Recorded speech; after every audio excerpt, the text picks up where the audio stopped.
সেই অর্থে চোখে পড়ে।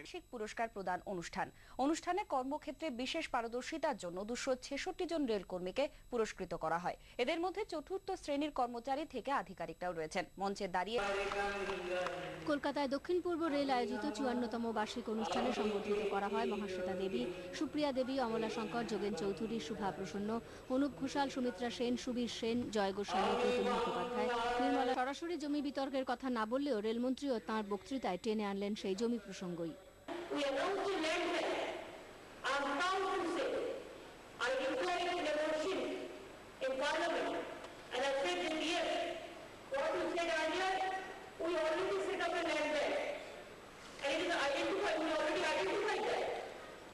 তিনি থাকতে ভারতীয় রেলে বেসরকারীকরণ হবে না। গতকালের অনুষ্ঠানে এভাবেই রেল পরিবারের সদস্যদের আশ্বস্ত করলেন রেলমন্ত্রী।